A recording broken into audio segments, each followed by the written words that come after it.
Welcome to the long road and to the Camino de Santiago, the French way. Tonight, we begin a pilgrimage that has drawn travelers for over 1,000 years. Settle in, close your eyes, and let your breathing slow. There's nowhere you need to be but here. We start in the small Basque town of Saint-Jean-Pied-de-Port, at the foot of the Pyrenees. From here, we'll climb over the mountains into Spain, through farmland, along an open ridge, and down through beech forest to the ancient pilgrim hospital at Roncesvalles. If you enjoy these walks, please like and subscribe so you don't miss the next one. Now, let the morning come to you. The mist is settling in the valley, and it's time to walk. The morning is still and gray in Saint-Jean-Pied-de-Port. Mist hangs in the valley of the Nive, softening the edges of the old stone houses, blurring the line between river and sky. The cobblestones beneath your feet are damp. The air carries the faint smell of bread from a bakery somewhere behind you and the cooler scent of the river below. You stand at the top of the Rue de la Citadelle, looking down its steep slope toward the water. The houses on either side are built of local red sandstone, their lintels carved with dates from the 16 and 1700s. Some bear the scallop shell of St. James. Others carry simple crosses or the initials of families who lived here when this street was already old. The town's name means at the foot of the pass. It has always been a place of gathering before a crossing, a last breath of shelter before the mountains. The kings of Navarre rebuilt its walls in the 13th century, fortifying it as the capital of Lower Navarre. Above you, the citadel still watches over the valley, its star-shaped ramparts redesigned by Vauban, the great military architect of Louis XIV, who saw in this narrow valley a gateway that needed guarding. Vauban never walked the Camino. He came here for war, not pilgrimage. But the fortifications he designed in the late 17th century were built on foundations that had served the same purpose for centuries, controlling the pass, taxing the trade, sheltering the soldiers and the pilgrims alike. The citadel has outlasted every army that used it. Now it houses a school, and the only people passing through its shadow are walkers like you. You begin to descend the Rue de la Citadelle. The cobblestones are uneven, worn smooth in the center by centuries of footfall. A narrow channel of water runs along one side of the street, fed by a spring somewhere above. Your pack settles against your back. Your boots find their rhythm on the stone. At number 39, the pilgrim's office sits behind a wooden door. This is where credentials have been issued since the revival of the Camino in the 1980s, when a handful of walkers rediscovered this ancient route and began the slow work of marking it again. Before that, the path had been quiet for generations. The pilgrimage that once drew hundreds of thousands a year had dwindled to a trickle, nearly forgotten. The street curves and descends. You pass a stone fountain set into a wall, its basin green with moss. The sound of water is constant here, the river below, the springs above, the rain that falls more often than not on this side of the Pyrenees. You reach the bottom of the street and cross the river Nive on a narrow stone bridge. The water is clear and shallow, running over smooth stones on the far bank. The road bends left and begins to climb. Ahead of you, the Port d'Espagne stands where the road leaves the town. It is a simple stone archway, not grand, not imposing, but pilgrims have passed through it for 1,000 years. Roman soldiers walked this way. Medieval traders drove their mules through this gate. Napoleon's armies marched beneath it, and now you pass through it, stepping from the town into the countryside, from shelter into the open air. The gate marks the beginning, 0 kilometers, 25 kilometers to Roncesvalles. The road ahead climbs gently at first, following the river upstream through green fields. The mist is beginning to thin. You can see the lower slopes of the mountains now, dark with trees, rising steeply on both sides of the valley. The path follows a narrow lane between stone walls. Wild blackberry brambles hang over the edges, their fruit dark and soft in the early autumn. The leaves are beginning to turn, not yet the full blaze of color, but a quiet shift, a softening of green toward gold at the margins. Gorse bushes line the lower slopes, their yellow flowers bright against the gray-green hillside. The smell of gorse is faint and sweet, like coconut, barely noticeable unless the breeze carries it directly to you. It mingles with the smell of wet grass and the earthy scent of sheep dung on the pastures above. The road is paved here, a single lane of cracked asphalt winding upward through farmland. Stone farmhouses stand back from the road, their shutters closed, their yards quiet. A rooster calls from somewhere behind a barn. The sound carries in the still air and then fades. You are in the Basque country now. The Basques have lived on both sides of the Pyrenees for at least 7,000 years, longer than any other people in Europe. Their language, Euskara, is unrelated to any other known language on Earth. Linguists have tried for centuries to connect it to something, Berber, Georgian, languages of the Caucasus, and failed. It stands alone, a living relic of a time before the Indo-European migrations that shaped every other tongue in Western Europe. The farmhouses you pass are built in the Basque style, with thick stone walls and wide overhanging roofs. The timber framing is often painted red or dark green. These are working farms, as they have been for millennia. The land here is steep but fertile, fed by the rain that the mountains pull from the Atlantic air. You climb steadily. The road switchbacks once, twice. Your breathing deepens. The valley below is filling with soft light as the mist burns away.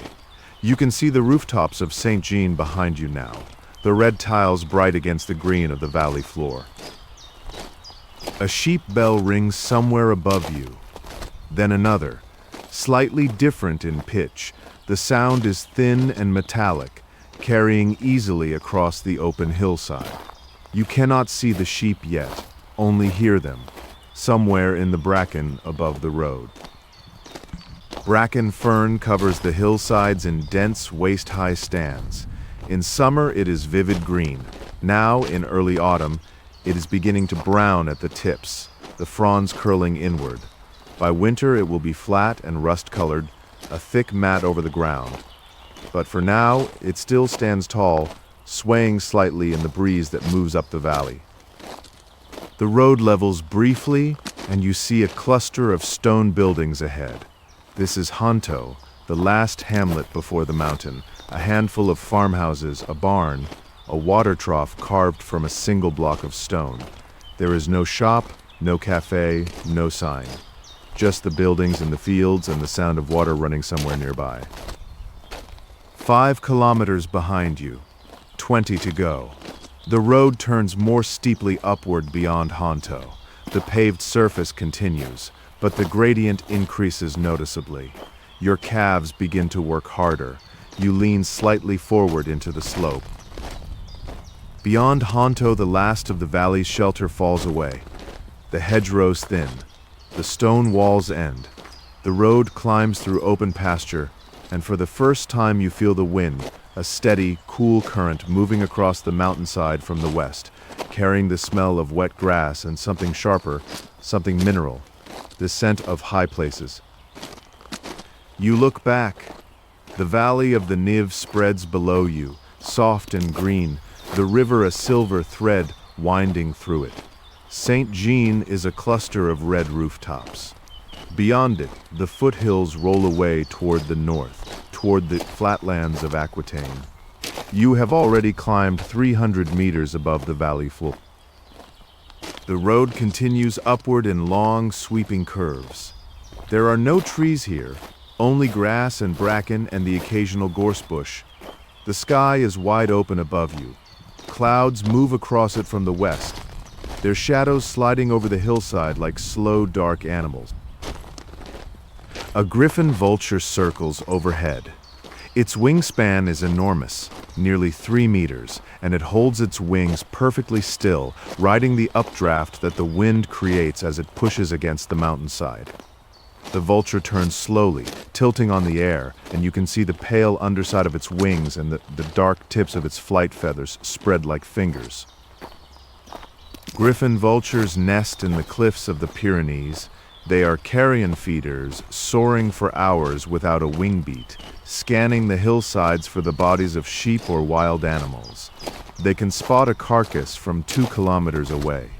There is something deeply calming about watching a bird that has no need to hurry, that has mastered the art of effortless suspension. A second vulture joins the first, then a third. They circle in a loose column, rising higher on the thermal, growing smaller against the sky. You watch them for a moment and then continue walking. The gradient eases slightly and you round a bend in the road. Ahead on the mountainside, you see a stone building with a red roof. A terrace with a few tables and chairs faces out over the valley. This is refuge Orisson, the only shelter between St. Jean and the summit of the pass. 8 kilometers walked, 17 remain. You have covered a third of the distance. The steepest climbing is still ahead, but the refuge marks a threshold. You have left the farmland behind and entered the mountain proper. Orisson is perched on a ledge in the mountainside, and from its terrace the view reaches back across the entire valley. On a clear day you can see the foothills fading into the haze of the French lowlands. Today the mist has lifted, but a thin veil of clouds softens the horizon. The light is pale and even without shadows. The refuge is a simple building, thick-walled and sturdy, built to withstand the wind that hammers this exposed slope in winter. It sleeps perhaps 30 people. In summer it is full every night. Now, in early autumn, it is quieter. A few packs lean against the wall outside. Steam rises from a coffee cup left on one of the terrace tables. You rest for a moment. The wind moves steadily across the terrace. Cool but not cold. Your body is warm from the climb. You can feel your heartbeat in your temples, gradually slowing as you stand still. This mountainside has been a crossing point for longer than anyone can measure. Roman legions marched this way, part of the road network that connected Bordeaux to Astorga in northwestern Spain. Stone road markers from that era have been found along the route, half buried in the hillside, their Latin inscriptions worn almost smooth by 2,000 years of weather. The Romans called this land the territory of the Vascones, the Basques. They never fully conquered the people here. The Basques paid tribute when it suited them and retreated into their mountains when it did not. The Romans built their road and moved their armies through, but the mountains remained Basque, as they had been before Rome existed, and as they would be long after it fell. After Rome, the pass remained in use. Visigothic armies crossed it. Frankish raiders descended from the north. And then, in 778, came the event that would make this mountain famous, not for what happened, but for the poem it inspired 3 centuries later. Charlemagne, king of the Franks, had crossed the Pyrenees with his army to intervene in a dispute among the Muslim rulers of Spain. The campaign was a failure. He besieged Zaragoza and was repulsed. On his way back north, his army sacked the Basque town of Pamplona, an act of frustration that the Basques would not forget. As Charlemagne's long column of soldiers and baggage trains stretched out along the mountain passes, the Basques attacked. They struck the rear guard, the last and most vulnerable section of the army, at a narrow point in the mountains. The soldiers, weighed down with plunder, could not form up to fight in the steep terrain. The Basques killed them, took the baggage, and vanished into the forests they knew so well. Among the dead was a man named Roland, the warden of the Breton March. He was a real person, a military commander of modest importance. In the chronicles of the time, his death merited a single line, but 300 years later, a poet transformed him into something else entirely. The Chanson de Roland, composed around 1100, turned this Basque ambush into a titanic battle between Christians and Saracens. Roland became a hero of impossible courage, blowing his great horn Oliphant until his temples burst, dying with his face toward the enemy.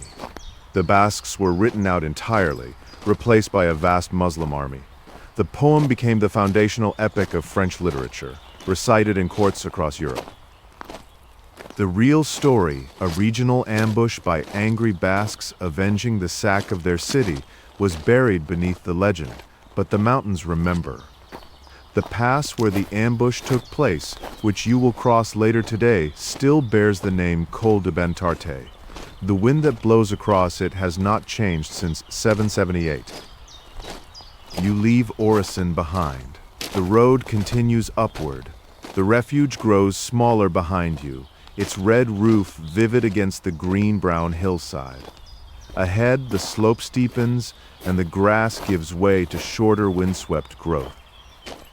The wind strengthens as you climb. It comes from the west in a steady, unbroken current, pressing against your left side. You lean into it slightly. Your jacket rustles constantly with the sound of it. The temperature has dropped noticeably. Each 100 meters of elevation strips away another degree of warmth. The road surface changes here. The asphalt ends and gives way to a gravel and dirt track, packed hard by rain and footfall. Your boots crunch on the loose stones. The sound is different from the quiet tap of pavement, rougher, more textured, a sound that belongs to the mountains. There are no buildings now, no walls, no fences. The hillside is open and exposed, covered in short grass and bracken that the wind has beaten flat. The sky feels very close. Clouds stream overhead, moving fast, their bases dark and their tops white where the sun catches them. A red kite passes overhead, lower than the vultures, working the air with quick, precise adjustments of its forked tail. The fork is unmistakable, a deep V shape that no other bird of prey shares. The kite tilts and turns, scanning the grass below for small rodents or insects. Its russet feathers glow briefly as it catches the light. You pass a group of paddock ponies grazing on the hillside. They are small and dark, barely 13 hands high, with thick manes that hang over their eyes. Paddock ponies are semi-wild, native to the Basque Mountains. They have grazed these slopes since prehistoric times. Their likeness appears in cave paintings found in the region, drawn by hands that held charcoal 20,000 years ago. The ponies do not move as you pass. One raises its head and watches you with dark, calm eyes. Its coat is rough and shaggy, built for the weather here. The wind ruffles its mane. It returns to grazing, tearing at the short grass with a steady, rhythmic sound. The path continues to climb. Your breathing is audible now, a steady in and out that matches the rhythm of your steps. The world has narrowed to the track ahead, the wind, and the slow work of your legs carrying you upward. Sheep appear on the slope above you, scattered across the hillside in loose groups. Their bells ring with every movement, a high, clear sound that the wind carries toward you and then away. The sheep are sturdy and thick-wooled, bred for this terrain. They watch you pass with yellow, horizontal pupilled eyes and then return to their grazing. The smell of the mountain is clean and sharp. Wet grass, stone, the mineral tang of the wind that has crossed the high peaks to reach you. There is no trace of human habitation in the air, no smoke, no cooking, no engine exhaust. Only the mountain itself, ancient and unhurried. You look up. The ridge line is visible now, a long, undulating crest against the sky. It looks close, but you know it is not. Distances are deceptive on open mountainsides. What appears to be a 20-minute walk may take an hour. You settle into your pace and do not hurry. The track narrows and steepens. Loose stones shift under your boots. You pick your way carefully, placing each foot on the most stable ground. The wind is constant, a companion now rather than an obstacle. You have stopped noticing it as something separate from yourself. Far below to your right, The valley has become a patchwork of tiny green fields, each one bounded by hedgerows or stone walls that from this height look like pencil lines drawn on paper. A road winds through the valley floor, a thin gray ribbon. You cannot see any movement on it. The world below looks still and miniature, like something seen through the wrong end of a telescope. The clouds are lower here, or rather you are higher. Wisps of gray drift across the hillside, dampening your face and hands. For a few minutes you walk through cloud, a soft, featureless gray that muffles sound and hides the world beyond arm's reach. Then the breeze strengthens and tears a gap, and the view rushes back, wide and deep and bright. You have been climbing for hours now. Your body has found its rhythm, the steady cadence of uphill walking that you could maintain almost indefinitely. Your legs move without conscious thought. Your breathing is deep and regular. There is a quietness in this kind of sustained effort, a narrowing of attention to the immediate and the physical. The track levels briefly and you see a small stone structure beside the path. A pipe emerges from the rock face, and water flows from it in a thin, clear stream, falling into a stone basin. This is the Fontaine de Roland, the spring where legend says Roland struck his sword Durandal into the rock and water burst forth. 14 kilometers walked, 11 remain. You pause and watch the water fall from the pipe. It is cold and clear, fed by some hidden reservoir within the mountain. The stone around the pipe is green with moss, bright against the gray rock. The legend of Roland's sword has many versions. In some, Durandal was a gift from Charlemagne, forged by the legendary smith Wayland. In others, it was brought by an angel. The sword was said to contain relics in its hilt: a tooth of St. Peter, blood of St. Basil, hair of St. Denis, a piece of the Virgin Mary's robe. Whether any of this is true matters less than the fact that people believed it, and that their belief gave this spring a name and a story that has lasted 1,000 years. Roland himself, the real Roland, not the hero of the poem, was probably a competent but unremarkable military officer. He held the Breton March, a frontier territory in what is now Brittany, defending it against raids from the Celtic Bretons. His death at Roncesvalles was one of many setbacks in Charlemagne's long reign. It was the anonymous poet of the chanson who made him immortal. The poet understood something that history books often miss, that people need stories more than they need facts. The story of a brave man dying for his faith against impossible odds was more useful to an 11th century audience than the truth of a regional skirmish. So the poet gave them Roland as they needed him to be, and Roland has been that ever since. You leave the spring behind and continue upward. The track is rougher now, more rock than dirt. The vegetation is sparser, the bracken has given way to low, wind-cropped grass and patches of bare earth. The ridge is close. The final approach to the ridge is the steepest section of the climb. The track zigzags up a bare hillside and you can see walkers ahead of you, small figures moving slowly upward against the gray-green slope. The wind is strong here, funneled by the shape of the mountain into a steady blast that makes your eyes water. You lean into the gradient. Each step requires a deliberate effort now. Your thighs burn with the sustained work of climbing. But the burn is not unpleasant. It is the body doing what it was built to do, carrying you upward through an ancient landscape. The Pyrenees formed 55 million years ago, when the Iberian tectonic plate, carrying what is now Spain and Portugal, collided with the European plate. The collision was slow, measured in centimeters per year, but the forces involved were unimaginable. The seafloor was crumpled and lifted.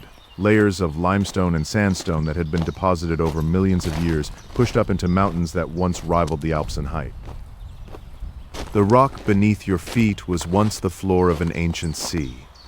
The limestone contains the compressed remains of countless marine organisms, shells, corals, the tiny skeletons of creatures that lived and died in warm, shallow water. Now that seafloor is 1,400 meters above the ocean, exposed to wind and rain and the boots of passing walkers. The ridge appears suddenly. One moment you are climbing with the slope blocking your forward view. The next, you crest the ridge and the world opens up on both sides. You have reached the Col de Lepoeder. 18 kilometers walked. 7 remain, and all of them downhill. You stand at 1,430 meters, the highest point of today's walk.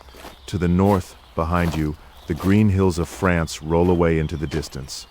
To the south, ahead of you, Spain unfolds, a different landscape, drier, browner, the hills sharper and more angular. The Col de Lepoeder is a wind gap, a geological feature formed when a river that once flowed through this notch changed course or dried up, leaving the pass high and dry between two valleys. The water is gone, but the notch remains, a natural passage through the mountain wall that humans have used for as long as they have walked these hills. The wind is strongest here, funneled through the gap with nothing to slow it. It pushes against you steadily, cold and clean, carrying the smell of the high places, stone and grass and the faint metallic scent of weather moving in from the Atlantic. You pull your jacket tighter. From this point, you can see the path ahead descending into Spain. It drops steeply at first, crossing an open hillside, and then disappears into a dark band of forest, the beech woods that cover the northern slopes of the mountains between 900 and 1,400 meters. Beyond the forest, invisible from here, lies Roncesvalles. You stand for a moment at the highest point. The effort of the climb is behind you. Your breathing slows, your heartbeat steadies. The wind presses against your back now, as if urging you onward, southward, into Spain. The descent begins. Your body adjusts to the change, different muscles engage. Your knees take the weight that your thighs carried on the way up. The track is steep and rocky, and you place your feet carefully, testing each step before committing your weight. The landscape changes quickly on this side of the ridge. The open, wind-scoured grassland gives way to taller vegetation. Ferns appear, then low bushes, then the first scattered trees, small, wind-bent beeches with leaves just beginning to turn from green to amber. The light changes too. On the French side, the sky was wide and gray. Here, as you descend, patches of sunlight break through the thinning cloud, warming the hillside and shifting golden pools. The contrast between sun and shadow makes the autumn colors glow. You can hear birds now, the high, sharp calls of crows somewhere in the trees below, and the softer sound of smaller birds you cannot see. The silence of the exposed ridge is behind you. The descent has its own soundtrack, quieter and more varied than the wind-dominated world above.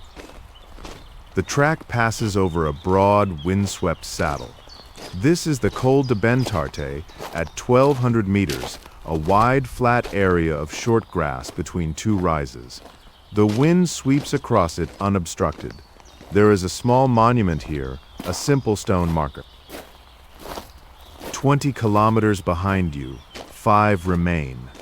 This is the place where, in 778, the Basques ambushed Charlemagne's rearguard. Standing here, you can understand why.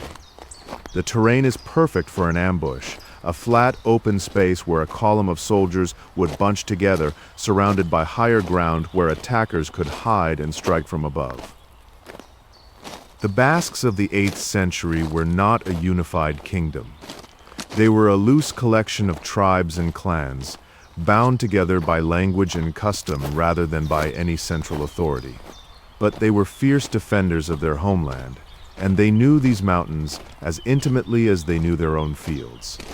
When Charlemagne's army sacked Pamplona, the Basques responded not with a pitched battle, but with the kind of warfare that mountains favor: swift, precise, and devastating.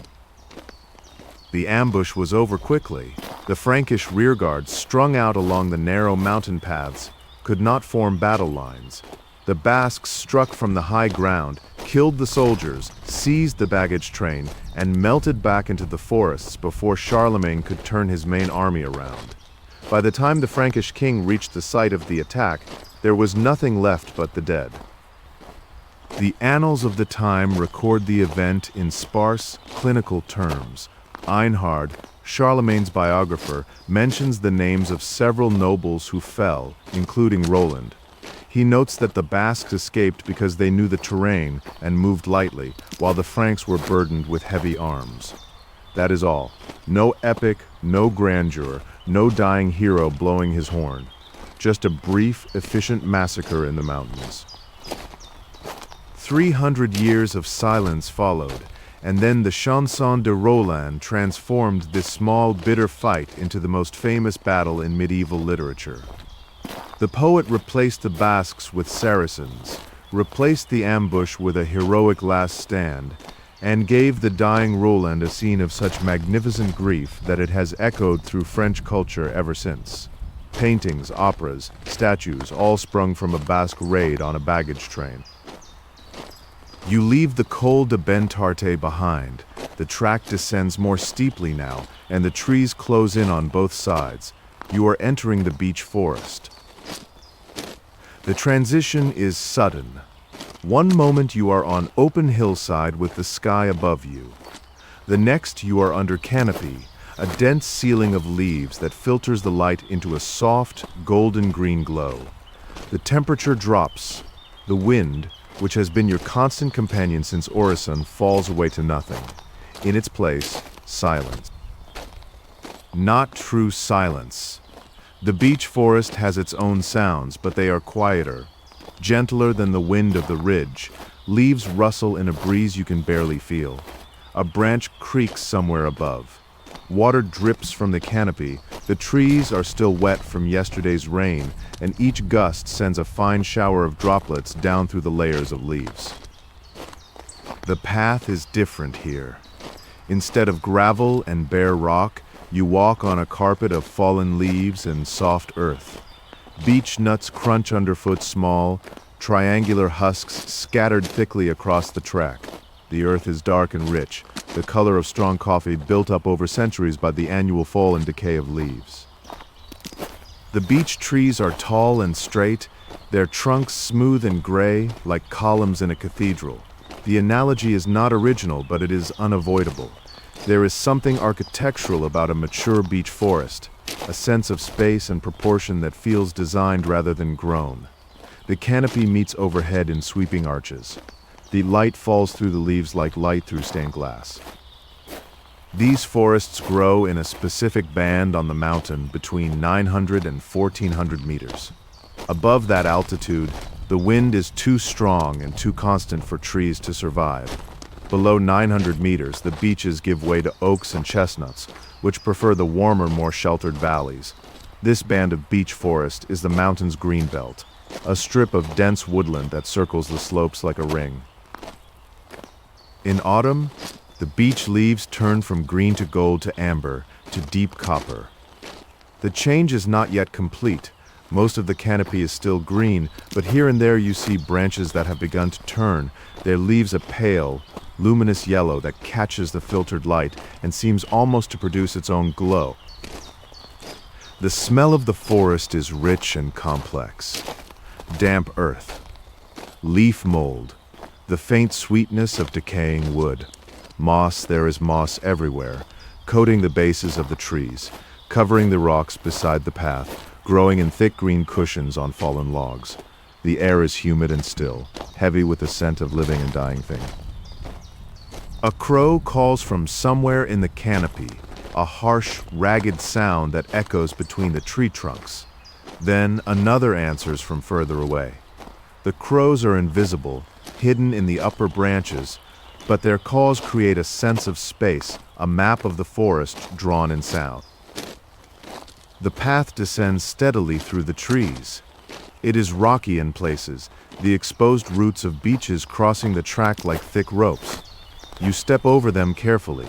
The footing is uncertain, the wet leaves are slippery, and the rocks are covered in a thin film of moisture that makes them treacherous. Lichen covers the rocks beside the path, pale green and gray, growing in intricate branching patterns that look like tiny forests in miniature. Lichen is not a single organism, but a partnership between a fungus and an alga, living together in a relationship so old and so successful that it has colonized every continent on Earth, including Antarctica. You walk on. The forest is deeply peaceful. The world outside, the wind, the open sky, the wide views, feels far away, separated from you by the curtain of leaves. In here, the world is small and close and quiet. Each step takes you a little further down the mountain, a little closer to Roncesvalles. The light shifts as you descend. The cloud above the canopy thins, and shafts of warm light pierce through gaps in the leaves, falling in bright columns to the forest floor.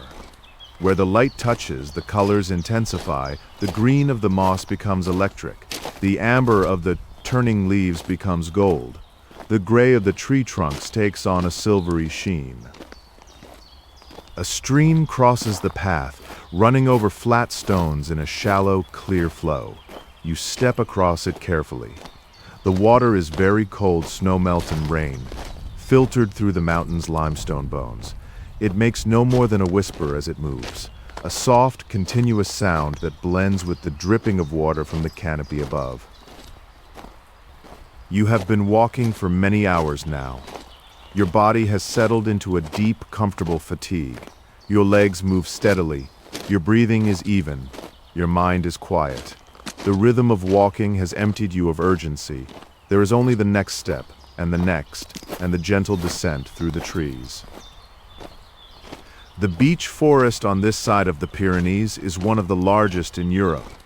It stretches for kilometers along the mountain slopes, a continuous band of trees that has grown here since the end of the last ice age, when the glaciers retreated and the beaches slowly colonized the bare, newly exposed mountainsides.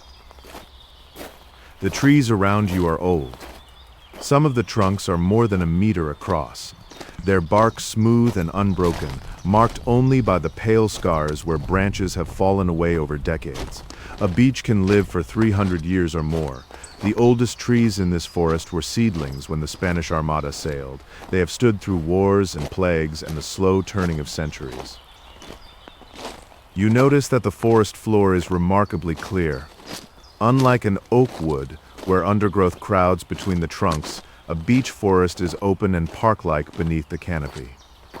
The dense shade of the beech leaves suppresses almost all growth below. Only moss and a few shade-tolerant plants survive in the perpetual twilight beneath the canopy.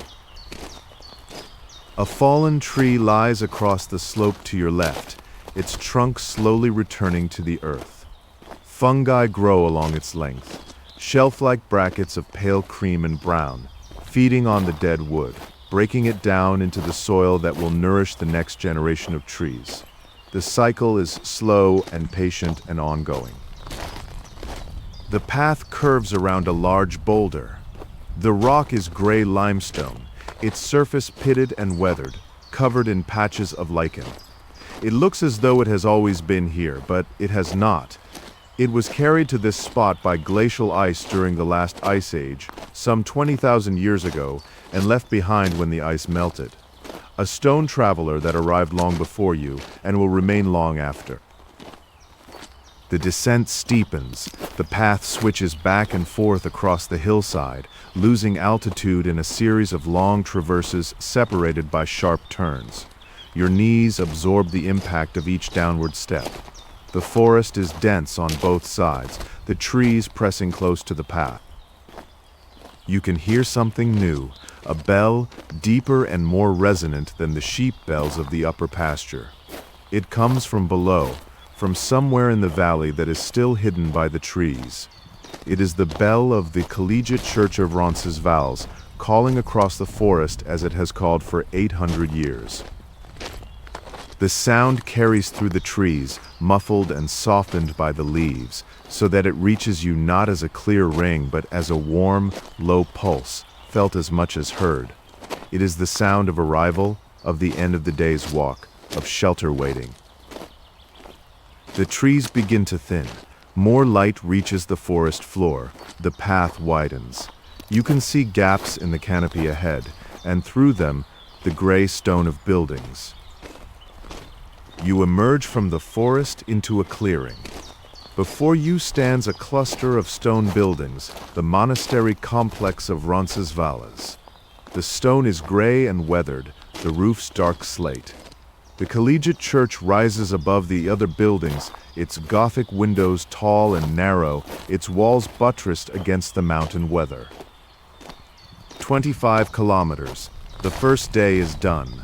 You stand at the edge of the clearing and feel the weight of the walk settle into your body, not as pain, but as a deep, satisfied tiredness, the kind that comes from sustained physical effort in the open air.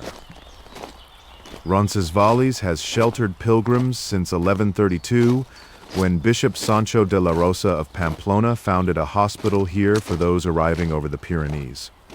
The bishop understood what the mountain could do to travelers: the cold, the wind, the exhaustion of the long climb, and the steep descent. He built a place of refuge at the foot of the pass, where the weary could rest, the injured could be treated, and the dead could be buried. The Augustinian canons who staffed the hospital maintained it for centuries. They fed the pilgrims, tended their wounds, and kept the road over the pass in repair. At its peak, the hospital served thousands of travelers a year. It was not only a place of charity but a feat of logistics, feeding and housing that many people in this remote mountain location required a constant supply chain of food, fuel, and medicine. The canons also maintained the path itself. Mountain roads require constant upkeep. Storms wash away sections, trees fall across the track, snow and ice destroy the surface every winter. Without the canons' steady work, the pass would have become impassable within a generation. Their labor, repeated year after year for centuries, kept this crossing open. You walk toward the church. The clearing is quiet. A few other walkers sit on the stone wall that borders the path, their packs beside them, their faces showing the same mixture of fatigue and contentment that you feel. No one speaks loudly here. The place has a gravity that discourages noise. The collegiate church is 13th century Gothic, built in the French style that was fashionable when Navarre was closely linked to France. Its pointed arches and ribbed vaults would not be out of place in the Ile-de-France. But there is something sterner about this building, something that speaks of its mountain location. The walls are thicker, the windows narrower, the buttresses more massive than a lowland church would need. Inside, the nave is tall and dim. The light comes through the narrow windows in pale, filtered shafts, illuminating the stone floor and the carved wooden choir stalls. The air is cool and still, scented with old stone and the faint trace of candle wax. In a chapel to one side stands the tomb of Sancho VII of Navarra, called the Strong. He was said to be over 2 meters tall, a giant by medieval standards, towering over his contemporaries. His effigy lies on the tomb, stone hands folded across his chest, his stone face calm and severe. Sancho's fame rests on a single day, the 16th of July 1212, at the Battle of Las Navas de Tolosa in southern Spain. A combined Christian army faced the Almohad Caliph Muhammad al-Nasir and his vast force. The battle seemed unwinnable. The caliph's personal bodyguard, a wall of chained slaves, formed an impenetrable barrier around his tent. Sancho led the charge that broke through them, whether he literally broke through a chain, as the stories claim, or whether the chains were a later embellishment, is impossible to know. What is certain is that the Almohad Caliph's camp was overrun, the battle was won, and Sancho took the chains as his trophy. Those chains became the emblem of Navarra. They appear on the kingdom's coat of arms, a network of gold links on a red field. They are still there today, on the flag and the seal of the modern autonomous community of Navarra, a single act of battlefield courage, preserved in heraldry for 800 years. Elsewhere in the church, in a silver reliquary, rests the Virgin of Roncesvalles, a 14th century figure of the Madonna, plated in silver, her face serene and ageless. According to legend, she was found by a shepherd who followed a stag through the forest. The stag had a glowing star between its antlers, and where it stopped, the shepherd found the statue buried in the earth. The story of the stag with the glowing star is a common one in medieval Christianity. Similar tales are told of the founding of dozens of churches and shrines across Europe, but the frequency of this story does not diminish its power. It speaks to something deep in the medieval imagination, the idea that sacred things are hidden in the earth, waiting to be found by the pure of heart. The Gothic cloister that once adjoined the church was destroyed in 1400, when a heavy snowfall collapsed the roof. It was rebuilt in a simpler style, the elaborate tracery of the original replaced by plain arches. The rebuilt cloister still stands, its stones worn smooth by 6 centuries of rain and the passage of countless feet. Outside the church, in a small clearing among the trees, stands the Silo de Carlomagno, a small stone building, round and roofed with slate, that tradition identifies as an ossuary for the bones of Charlemagne's soldiers who fell in the ambush of 778. Whether the bones inside are truly those of Frankish warriors is unknown. The building itself dates from the 12th century, built perhaps to give the legend a physical home. The afternoon light is fading.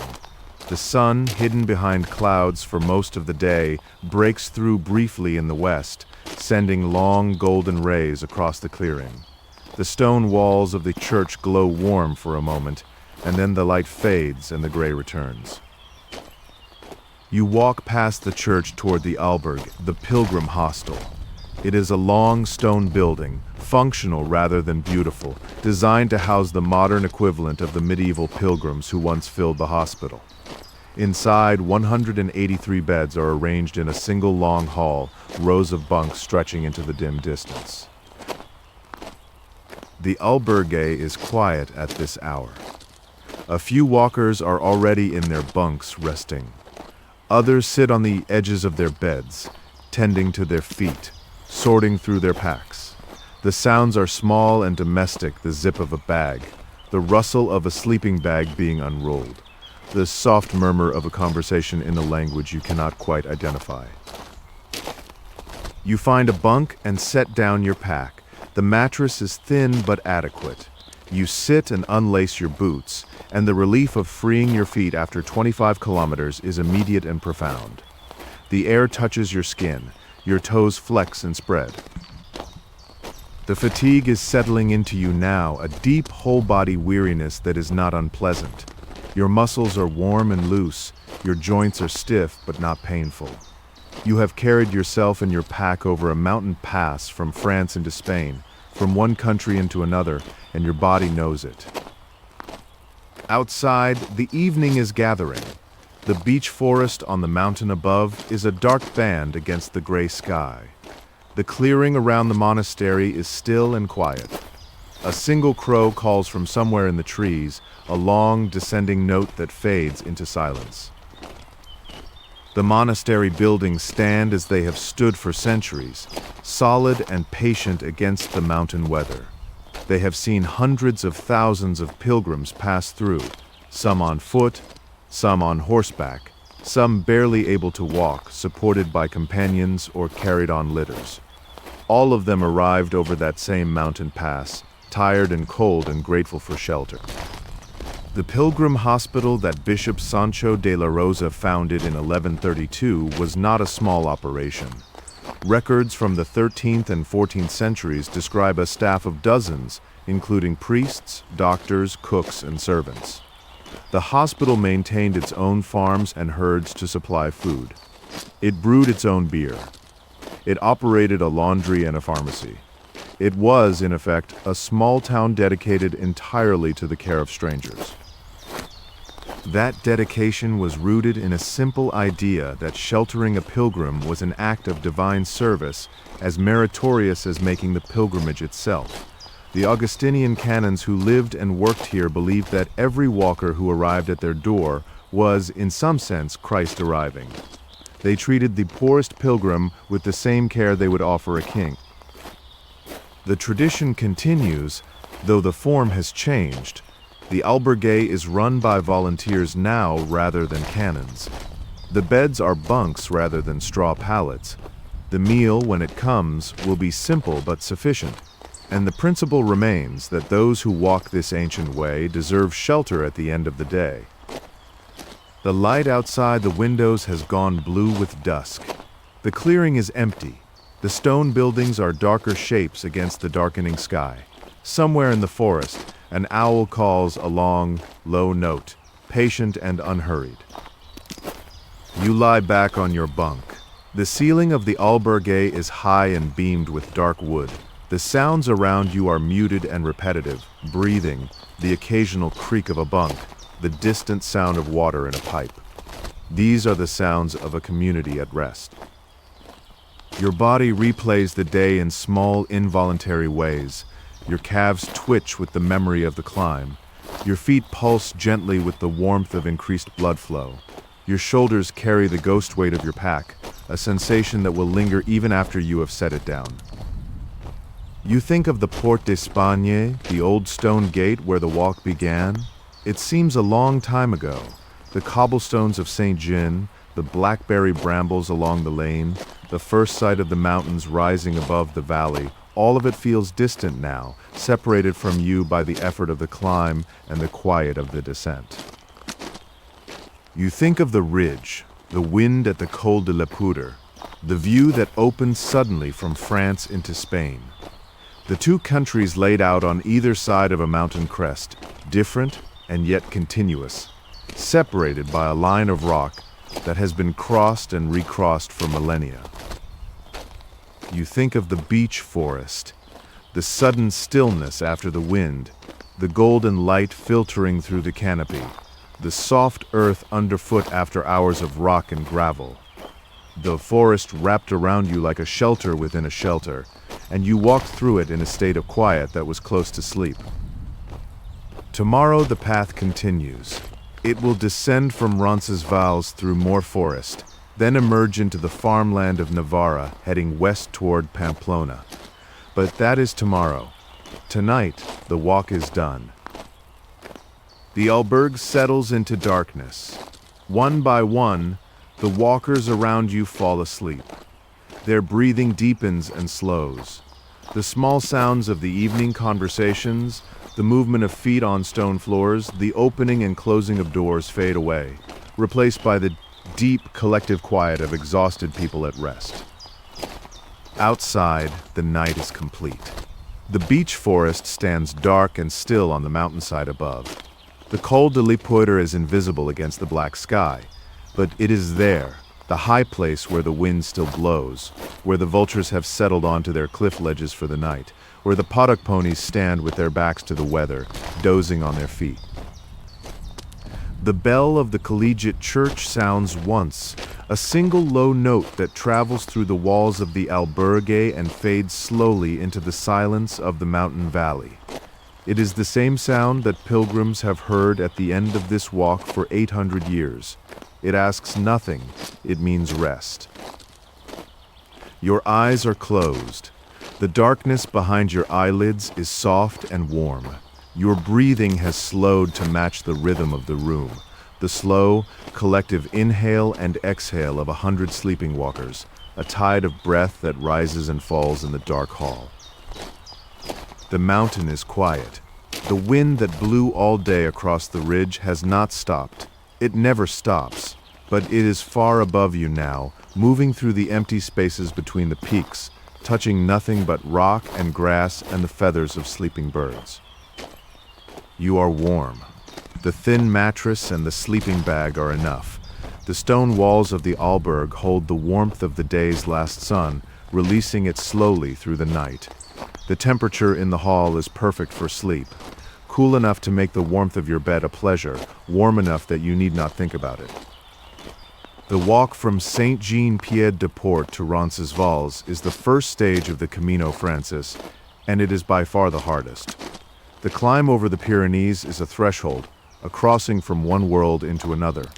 Those who make it arrive at Roncesvalles changed, not dramatically, not visibly, but in some quiet interior way that has to do with knowing what their body can do and what the mountains demand. That knowledge is in your muscles now, stored there as surely as any memory.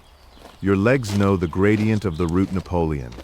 Your lungs know the thin air of the Col de Lepoeder. Your feet know the difference between cobblestone and gravel and forest earth. This knowledge will carry you forward in the days to come. But for now, there is nothing to carry. No pack, no weight, no distance to cover. There is only the bunk and the darkness and the slow approach of sleep. The Silo de Carlomagno stands in its clearing among the trees, holding whatever bones it holds. The stag with the glowing star wanders through some forest that exists only in story.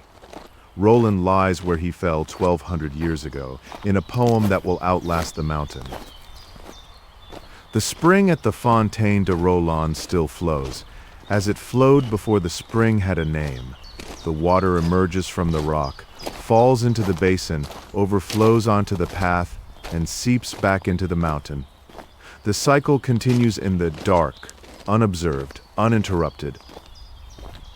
Sleep comes slowly and gently, the way the mist settled into the valley this morning, not all at once, but in soft layers, each one dimming the world a little more, until the boundaries between waking and sleeping dissolve and you are carried across without knowing the exact moment of crossing. The Pyrenees hold you. The stone walls of Roncesvalles hold you. The long line of pilgrims who have slept in this valley stretches back through the centuries, and you are part of it now. Another body at rest after the crossing, another sleeper in the mountains, safe on the far side of the pass. You have crossed the Pyrenees. 25 kilometers of mountain and forest are behind you now, and Roncesvalles holds you for the night. Rest here. Let the quiet of the valley settle over you. Tomorrow the Camino continues through the hills of Navarra toward the plains beyond, but that walk can wait. Tonight there is only sleep. This episode was produced by The Long Road. Sleep well. Good night.